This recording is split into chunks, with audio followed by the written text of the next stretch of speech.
When I was in leadership and chairman, um, one of the biggest obstacles that we have is directors that maybe their first year, right, Mm-hmm. and a little unsure of themselves Mm-hmm. and don't want to speak up. Mm-hmm. And so I've always encouraged everybody, hey, you're there for a reason. We want your opinion. Mm-hmm. It doesn't help us if we don't know what you think. Welcome to Leading Lubbock. I'm Ruben Trujillo, and today we're sitting down with Rich Eberhardt, a longtime voice in Lubbock real estate and a leader who believes real impact starts with empowering others. From leadership lessons to local roots, this one's packed with gold. Let's dive in.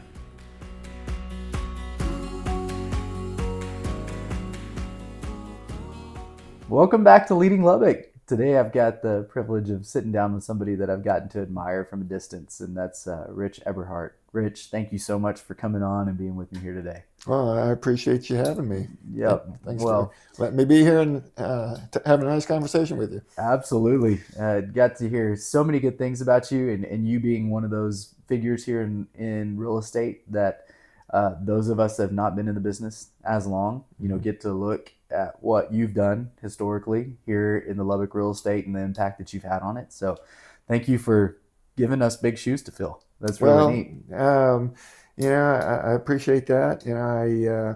I've had the privilege to lead the organization, but followed a long list of great leaders that we Mm-hmm. had in the association, and just proud to be a part of that group. Yeah, absolutely. Well, a little bit about you talking leadership and following in people's footsteps before you. I want to talk a little bit about the impact that you've made here in the real estate community of Lubbock because you've served as president, Hmm. back in 2022. Right?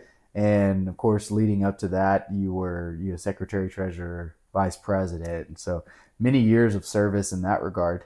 And then following that, I know that you were chairman of the board. Right? You've served on the board for several terms. Right. So I believe you told me there were four terms that you served on. Four 2-year terms as on the board Yeah. as a director. Um, and those were several years in the past, and every time you interview for a director job, they always ask, "Oh, you ever want to get into leadership?" I'm like, "No, no, no, I'm not interested. I'll serve in this capacity, but not really interested in going further." And then really, it was about 6, 7 years ago. I was just in a different position in my life, right? Um, Lived by myself. Boys are grown up and out of the house, and I had a little more time uh, to devote to the organization, and I felt like I had something to offer. Mm-hmm. And so when I was approached to get into leadership, I said, maybe it's the right time. Yeah. And I think one of the biggest contributions I helped out with was the purchase of our new building Yeah. and the sale of the old one, um, the purchase and construction of the event center, Wow. and, and proud to say that we were able to do all of that without borrowing any money. Wow. Man. So we're in a great position. I was just very proud to be a part of that. Yeah. So No, you did a lot of fundamental things for us, and where we're at today. And even tree pack, the tree pack is something that, obviously the audience probably doesn't know as well as you do, as well as we do as realtors, but really yes, doing things to benefit not just real estate agents, but consumers. absolutely. TreePack, the Texas Realtors Political Action Committee, is the biggest political action committee in the state, Yeah. and we're funded completely by our members. And I've always invested in TreePack in the past, but where I really kind of drank the Kool-Aid, so to speak, right, was during a Hill visit.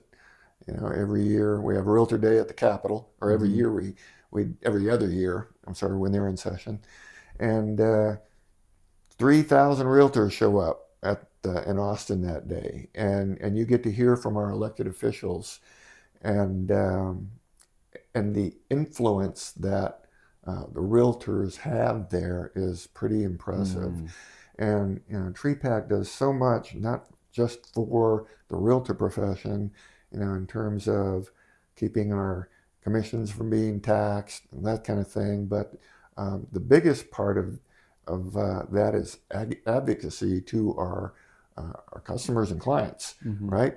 Property taxes, annexation, um, the lack of transfer fees in a real estate transaction. Yeah. A lot of things that other states have that we don't and never will, because of the influence that we have Mm, at the Capitol. mm. So very proud to support TreePack and carry that banner, so to speak, Yeah. right to the rest of the associations. Yeah. Yeah. And you're currently serving as the chair of the, well, tell me again what the TreePack trustee. tree pack trustee. That's Yes, right. and basically that's a liaison between the Lubbock and Plainview associations Okay. and Austin. Man, So that's great. And I love that you kind of touched on that a little bit because I think even as realtors often don't know the impact that it's having and can take things for granted. And I think many people who just own a home, or just living here in the state of Texas that's right. don't understand a lot of the behind the scenes. So just getting that little bit of a glimpse is important. And Yeah, it's a big deal, and the more I've been involved with that, the more impressed I am with the people that we have in Austin and the relationships they have with our elected officials and their staffs. yeah, The last time we were down there, um, we met with all of our representatives, right? And sometimes it was their staff because they're in session, and um, without exception, they all knew very well. The representatives, basically our lobbyists, if you will, would be the closest thing you'd call them. Knew them very well, had close relationships, and it's so important because Texas Realtors reads every single bill that gets submitted in the legislature, mm, and the ones that affect the realtor profession or private property rights, they get involved with right away. And sometimes it's not uh, a success to get something that we want passed, but it's just as much a success to get something that we don't want defeated, mm, right? mm. And so there's a lot of work going on down there that we just don't realize and take for granted. Yeah, yeah. So Oh, that's fascinating. I mean, mhm. because I think in many realms there's things going on, right, that we don't know, but what I love about Tree Pack and what I've learned about it is it is for the good of the community, Absolutely, right? yeah, And it has been, even what we've seen in the property taxes in the last sure. couple of years has been tremendous. And so, Yeah, and yeah, so the homestead exemption yeah, has gone way up. We yeah, went from 40,000 to hmm 100,000, and they're looking at increasing that again this yeah, year. So, yeah. That's great. and other things that are real important to us in this year's legislature is infrastructure, Hmm water, the electric grid, um, affordability, Yeah. things like property taxes, insurance. And our own state senator, Charles Perry, chairs the committee for the group that's looking at water and how we Yeah, improve that. We that's got a awesome. lot of people moving to Texas, right? Yep. Like 1,500 people a day moving hmm to Texas. That's a And strain. we've got to have that infrastructure, right? Yep. Yep. So, For sure. Okay. Well, I want to dive into some leadership okay. because I know that you were nominated very easily before by I believe it was Jackie Howard. Spoke extremely highly of you, and so I know you've made an impact. You've had ripple effects all across this community. So even in your family, and I'm Hmm. sure just your sphere. Yeah. So not only in the real estate community. So I want to dive into that and get to know Rich on that Sure. level. So first off, I want to know from you, what does effective leadership look like? And then has that evolved over time? Has it been the Yeah, same? absolutely has. In my previous career, I was in management and, had this idea that I knew everything, right? And and what I've uh, come to find out is, or realized for me, is that leadership is a lot more about listening Mm, and teamwork, right? Um, there's always more people involved in making decisions if you're going to get a good decision, right? And so, really, the biggest change, the biggest realization that kind of made my leadership philosophy evolved is just humbling myself, right? And realizes it takes a team to get things done. Has that always been your take? No, no, and like I said, in my past career in the computer business, it certainly wasn't. Okay. And you know, you get older, you get wiser, That's right. right? And experience Uh-huh. changes your perspective, certainly. Yeah. Yeah. Okay.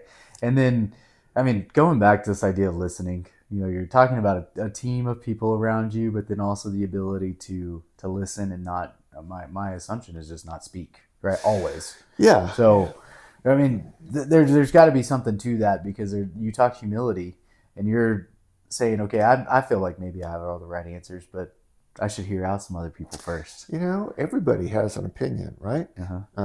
Some of them are good, some of them are not so good, but you need to hear all of them, right? Because every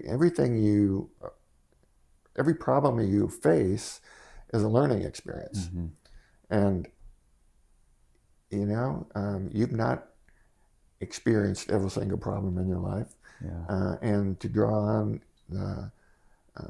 wisdom and expertise from other people that may have is a great contribution to the decisions that you make. How often have you seen sitting on a board or a committee where maybe people have like they're set, like I've got the right answer, or I know what the direction I want to vote on, or the direction I think we should go in as a community or as a board or as an organization, and then you see other people start speaking, and then be based on that, you see the opinions start to sway maybe in a different direction. Do you see that often? Of like, There was one year we had, someone would just their way or the highway, right? And it just didn't work out very well, right? As like I said, I mean, a lot of people have great ideas, yeah, and when I came to the realization that I don't have all the answers, right? I mean, I could make one up, but again, I go back to listening, and yeah, I don't know where we are in politics, but look at Donald Trump, right? He is a great listener. When he makes decisions, he might not change it, but he does listen to other people, and I found that very valuable because we've got some really, really, really bright people in the organization, and and part of being in leadership is to groom your new leaders, right? That's one of the biggest jobs you have is to replace your job, and so you want to get the best and brightest. Yeah. Well, I know I've sat in those meetings before where I come in and I think it is my way. Right. I've thought about this for a long time, and I know the direction we should go. Yeah. And then I start hearing other people speak, and it's like, I didn't think about it from that perspective, or maybe that is a better option or a good option. And I've seen before where I've moved directions and like, okay, I think I might vote a little bit differently or might speak a little bit differently based on what others have said too. But it's not easy. It takes a lot of humility to do that, and you taught a teachable spirit for sure. Sounds like I'm talking to one of our future LAR leaders. Oh well, we'll see. We'll see. You've committed, and I could tell because I've been in some of the committees, serving on the board right now, and just can see how much is required of you, even when you're sitting, not just time, but when you're sitting there. and Yeah. the amount of energy and then the resources it takes to make sure that you're making the right decision, and they're weighty many times, weighty decisions. Yes. And so, And one of the big, when I was in leadership and chairman, um, one of the biggest obstacles that we have is directors that maybe their first year, right, mm-hmm, and a little unsure of themselves mm-hmm, and don't want to speak up. mm-hmm, And so I've always encouraged everybody, hey, you're there for a reason. We want your opinion. mm-hmm. It doesn't help us if we don't know what you're thinking. Yeah. And so, and um, I still sit in on the board meetings as a trustee, and I do see a lot more conversations than we've had in the past. So Mm. I'm real encouraged by that. Yeah. Yeah. Well, that's neat. I'm Mm. sure you've seen many boards and many members and many, so you've Yeah, had the experience in yeah, that. So, yeah. yeah. Well, how do you embody leadership day to day? Like, what does it look like for you as you're leading your family, leading your people in your business? What practices do you do to stay, kind of centered, Yeah. grounded? So again, listening is a big one. Also, um, I guess another big change that I have made in the last several years is to avoid knee-jerk reactions. Mm. You Mm. know, you make a choice or a decision without enough information Mm-hmm. or without enough time to think things through. Um, those can be problematic, Mm-hmm. Mm-hmm. right? Have Have you had to learn that the hard way? I mean, I'm sure there's been Sure. Yeah. lessons that have come I out of mean, that. part of who you are your experiences, right? And whether or not you learn from them, Mm-hmm. accept the fact that you were wrong, you can't really move forward. Mm-hmm. Yeah. Is there anything that I mean, I know when we talked kind of about even books, you mentioned the Bible, was something Yeah, that was fundamental to you. Uh, so spiritually, I mean, is that something that guides your steps as well when it comes to leadership? absolutely. You look at some of the leaders that are in the Bible, um, Moses, David, Joshua, especially David. I mean, those people weren't groomed to be leaders, Mm, right? Moses avoided it like a plague, um, but they all had one thing in common: is that they obeyed God's word, mm-hmm, right? And do what's right, um, and you know, uh, ask for wisdom, ask for guidance, and if you believe you'll get it, you will. And if you pray hard enough, um, things will become apparent to you. mm, So, um, I've been a Christian for a long, long, long time, but I would say probably in the last 15 years is where I've really kind of been determined to change my life. mm, And that was, went through a divorce, broke up my family, right? Um, went to, changed real estate companies. And so a lot of big changes all in the scope of a year. mm-hmm, And, I felt like I was in the bottom, mm-hmm, right? And um, thought, well, you gotta do this, and mm-hmm, who's gonna help you the most, mm-hmm. right? Yeah. Uh, and so I was determined to make myself a better person, and just one way to do that, just not just read the Bible, but practice it, Mm-hmm. right? Yeah. There's a visual that I have as you're talking about that, and when you said, kind of like a rock bottom moment, or think everything just seemed maybe a little bit more taken apart, Yeah, right? It wasn't what it was before. pretty disruptive. Yes, Yeah, yes. And what I picture, because we're in real estate, we sell homes. It's our jobs. You have a remodeled house that just gets painted over and over and over again. Maybe the carpet gets ripped up, but it goes down again, and the walls never change. But you don't know what's going on behind the walls, and you have all these remodels that are taking place, but yet Well, there may be some problematic issues. That is a great analogy. Yeah. You know, um, I would look at my life in terms of tearing everything down to the studs. That's right. That's what I kind of heard in that moment of deconstructing, right, and build something reconstruct. new. Yeah. Yeah, that's a great analogy. Yeah, and isn't that where the Lord works the most, right? When we're in those places of difficulty and just trial after trial after trial. Yeah. If you're leaning in, if that's your choice and your path is to move toward Him, like that's where you're at a crossroads, right? Yeah. This is what you're going to do with your life. Mm-hmm, mm-hmm. So, yeah, it was a big deal. I think I'm better for it. Yeah. In hindsight, I wish I was the person I am now 30 years ago, Sure. right? Yeah. But you can't change that. Yeah. Right? Yeah. So one of the questions that I like to ask, and this will kind of lead into it, but what is something you feel like you know now, a lesson maybe that you learned along the way that you just wish you knew, way earlier at any point in your life? And it doesn't have to be that, but it just spurred my mind. Appreciate what you have. Okay. That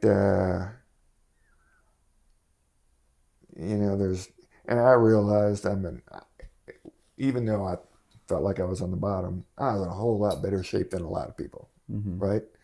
And I just didn't appreciate it. Yeah. So ungratefulness mm-hmm. was something I had to overcome. Yeah. But that was a big one.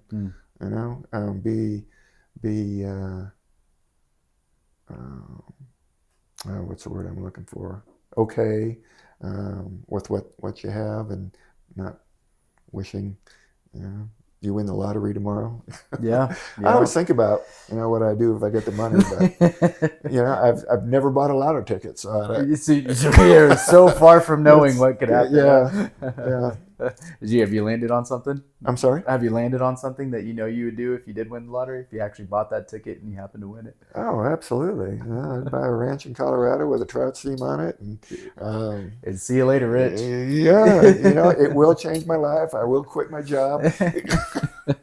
Yeah, I love the honesty. Sure. But I would give a lot of it away. Mm-hmm. Because there's some organizations out there that do really good stuff. Yeah. And I wouldn't go on a spending spree, that's for sure. Right. Yeah. Wouldn't just waste. Other than the ranch in Colorado, maybe Montana. There's still an investment side of that, though. It's not just consuming and getting rid of it. It's well, it'd be a great place to take the family, right? Yeah. That's great. Have you heard of the book The Gap and the Gain? No. Have you read that? Okay. I just picked it up this week from a recommendation from somebody to me. And I started reading that, and I'll share the concept of it real quick because it's a pretty simple concept. It's one of those books that I was like, okay, I think I got the idea, but the more you read it, the more ingrained it gets.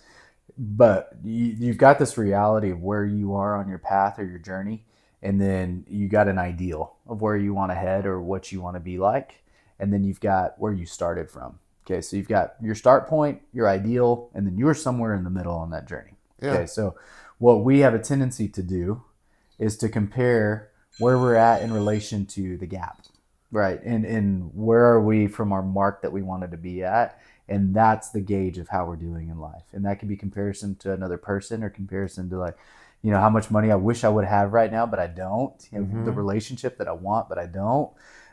Versus looking back and saying, oh, look how far I came. Look where I'm at in relation to where I started versus comparing ourselves to the gap of what we lack. Yeah. And that's kind of what I hear you talking about too, is this idea of the gratitude of look where I'm at compared to where I was, and it's kind of like a self comparison rather than looking around and being like, well, man, woe is my life because of Yeah. X, Y, Z. So, yeah, that's a great one. Mm-hmm. I would say that I'm much closer to the end goal Mm, than where I started. yeah, yeah. Um, I'm just very comfortable with where I am. Mm-hmm. Um, Yeah. Appreciative of what I have. So, I'm not rich. I mean, I can't quit working, right? But um, I, I I can see the light at the end of the tunnel, Mm-hmm. and Mm-hmm. yeah, um, that makes me feel good. Yeah. Yeah. Yeah. That's neat. I mean, it's neat to even just feel at peace. It seems like that's what that is. Hmm. It's just the level of like contentment and Yeah, yeah. I'm not worried about how I'm going to pay the bills anymore. uh-huh. I'm not worried about what happens when I quit selling real estate. Um, I mean, I can enjoy it. I'm going to do it as long as I can, right? That's a great thing about this business. No. As long as you have your wits about you, and Right. right, don't start forgetting stuff. Yep. Yep. Yep. um, you can do this for a long time. I mean, we've got realtors in the organization that late 70s. Mm-hmm. Um, so I'm 69. I've got several years ahead of me, and Yeah. I may Yeah. play more golf than There you I go. sell houses, but Yeah. that's okay. It's all right. It's a good Yeah, balance. right. Yeah. Well, I want to kind of move directions a little bit because uh, where you're at in your journey, you've gone through a lot, right? Mhm. You've grown a lot and you've seen a lot of changes. Right before we started, we were even talking about just the evolution of real estate Mhm. since you were in the business, started in the business 30 years ago. And so my curiosity stems much from like, what was that like, compared to what it is now? Because you've changed, you've had to evolve in terms of going and printing out papers and picking up keys at an office and sitting down with the agent in front of you as you're, filling out or explaining a contract. And Mhm. now, the Technology. technology has advanced so much that everything's on our phones. It's just right here in front of us, It's and an that's a amazing thing. communication for every single Yeah. thing. But really, I mean, there's so much to that. But I also want to hear where I really want to go is, what do you feel like has made you so successful in the real estate world? Because you even moved here from, where were you at right before? Was it Albuquerque Albuquerque. that you moved here from? Yeah. So you didn't know anybody. Didn't know soul. So what helped with your success, and then what grew that over time? What was it about you and the way you handle business? Well, I worked real hard, and my manager at the time was Duran Tucker, and he's very good. Uh-huh. Um, and the key for me was to get out and meet people. So I did a lot of open houses, and I did a lot of follow up, and I just worked very hard. And one thing that most realtors are guilty of is you make a sale and they never hear from you again. Mm, And I plead guilty to that right now. But back then I was very diligent, mm-hmm. and uh, so I mean anybody can do well in this business. You just got to put the time and effort into it, and so that's what it was for me. Yeah, yeah. Well, you're not saying it directly, but a relationship-based business is what I keep hearing Mm-hmm. over and over. And even through that follow-up, and you probably became more friends than you did business relationships with people Sure. that you did have transactions with. And Yep. Yep. and Some of them became very good friends, um, but uh, the one I would say the one thing I did pretty well is I didn't let them forget me. mm, You mm, know, so and then uh, over the years it just gets a little bit easier. mhm, It's kind of funny. You when you do this full time and this is how you make a living. You always, in the early years, you're always wondering when that next paycheck is coming from. But it worked out. Yeah. Well, that's great. Yeah. Well, is there anything you're learning right now? Like any lessons that you're learning? Anything that's like have any light bulb moments that you're processing in this Gosh, stage of life, this chapter? it's just lowering expectations Mm. of myself, and that is most to do with my golf game. Okay. I love that. That's what the focus is right Yeah. now. That's great. Golf is my therapy, Mm-hmm. and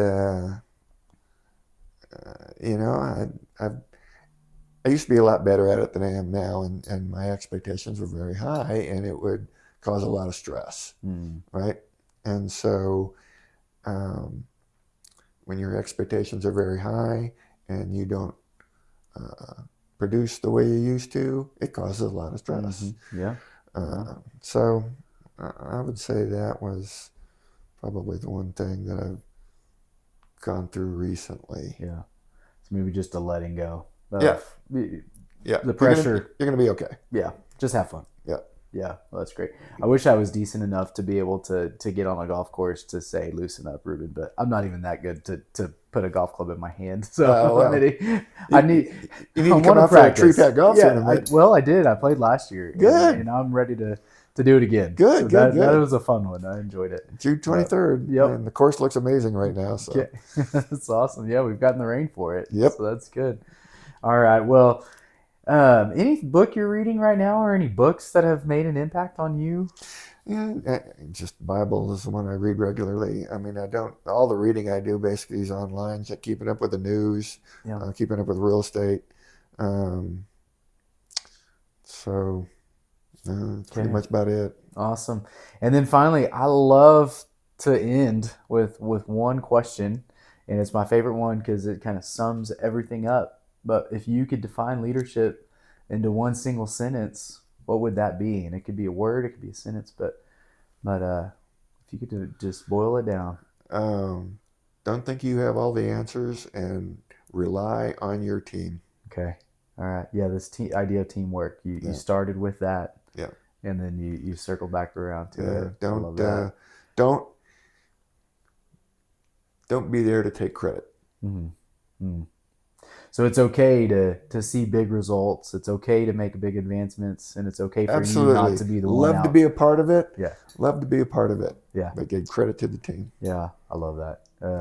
I'm a big visual guy. I just get images in my head. So it's not a unusual thing for me today to be going there, but I just picture, getting to the top of the peak, the precipice of this big mountain, and somebody's holding the flag up just saying we did it, but instead of like that leader, you've got like this group of people just all kind pushing. Of they're all trying to get their hands on that.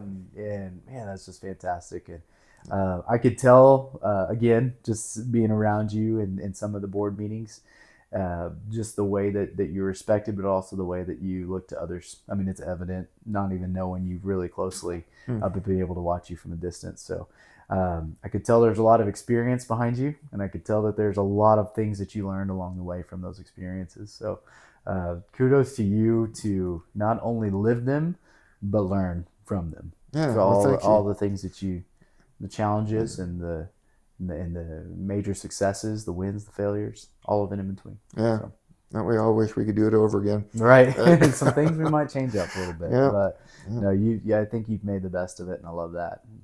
But Rich, thank you so much for your time today. Thank you. I really enjoyed getting to you. I enjoyed this. Yep. And I'm looking forward to the great thing about being on my end is that I get to go back and listen to these things over and over as I edit and I get them ready. So selfishly, I get to listen to your words over and over. And I'm excited about it. So how much do you learn from these? Oh man, I learned so much. I think that every time that I'm on here, there's some things that repeat over and over. Sure. Some lessons that that's a phenomenal consistent. Leader. Yeah. And then there's times that I'm just blown away by it. Like that's an angle I've not thought about.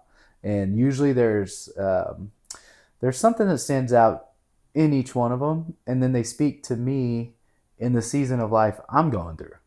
So it's very specific sometimes. And I think even somebody listening on the podcast may catch something completely different because they're walking in a different season of life right now. And so that's what's fascinating to me too. It's like, oh no, God has been telling me about this for the last 2 weeks, and you're the one that's like putting a pin in it and saying, listen to this. Yeah. You know, and so it's neat. I Yeah. really do learn a lot, and meet a lot of people too. And I love that. Love it. Good. Great people in Lubbock. And that's what this was all about, is making sure that, you know, we're not just recognizing national leaders and saying like, man, look at the big company owners of the world, but we're looking here in Lubbock and saying, man, look at all we've got in our backyard. You know, the people who are here making a difference and want them to be known, but also want their stories and We influences. really, really are blessed to be in Lubbock. Isn't it a great place? It was one of those. I came to college 4 years ago. I mean, 4 years ago. Yeah. I wish. I said when I came here, I was 4 years in, 4 years out. You know, I just wanted to be done and move back to the mountains, or move to the mountains, get away. And 20 some odd later years, I'm here. How many people? And it's because it draws you in. Yeah. And I can't tell you how many houses I've sold to people who have said, well, Rich, okay, we're going to sell our house. We're leaving Lubbock. We're never coming back. Oh, yeah, you are. Yep. Did you hear? No, we're not. I said, trust me. Yeah. 4 years, you're going to call me. I'll get that call. I get a call. Rich, you were right. You were coming back. Oh, that's neat. Yeah, that's neat. That's pretty cool. That is cool. Well, thank you for the influence you make in our community. Thanks for being here today, and we're just looking forward to getting Well, I this out appreciate this. there. Absolutely. Enjoyed it. Thanks.